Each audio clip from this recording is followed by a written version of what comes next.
সংকটময় পরিস্থিতি পার করছে দেশের অর্থনীতি।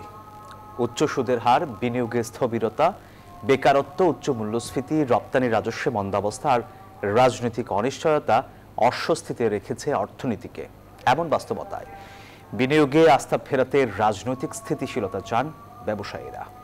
অর্থনীতি বিশ্লেষকরা বলছেন, মূল্যস্ফীতি নিয়ন্ত্রণ, ব্যাংক খাতের সুশাসন, রপ্তানি বৈচিত্র্যকরণ এবং এলডিসি গ্র্যাজুয়েশন পরবর্তী চ্যালেঞ্জ মোকাবেলা করতে না পারলে অর্থনীতি দীর্ঘমেয়াদে ঝুঁকি বাড়াবে। বিস্তারিত রিয়াজ সুমনের প্রতিবেদনে।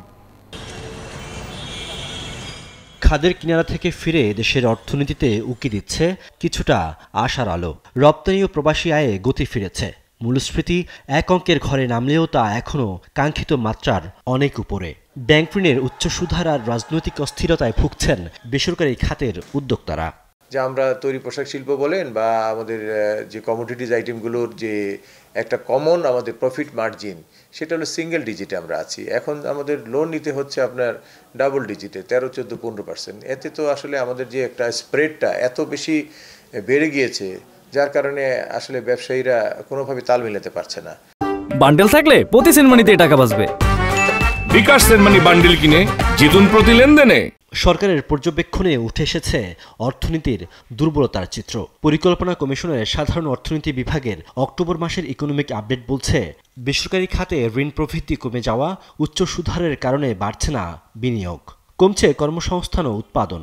সব মিলে খুব একটা গতি ফিরছে না অর্থনীতিতে। ব্যবসায়ীরা বলছেন, এসব সংকট নেতিবাচক প্রভাব ফেলছে ব্যবসা বাণিজ্যে।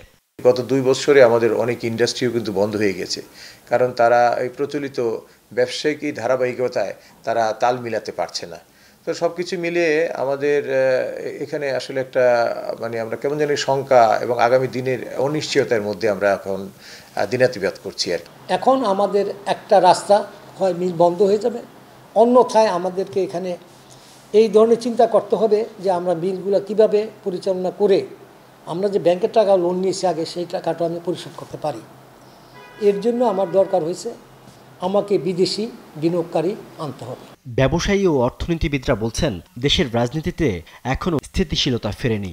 জাতীয় নির্বাচন হওয়া নিয়েও রয়েছে শঙ্কা, যা বিনিয়োগের পথে বড় বাধা।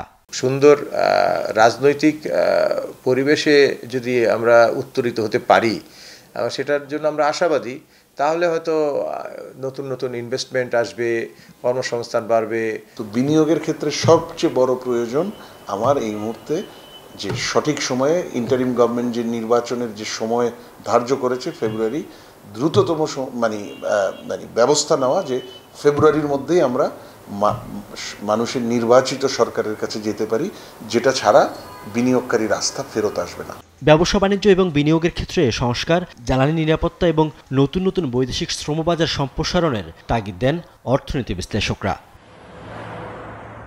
রিয়াজ সুমন, নিউজ 24, ঢাকা।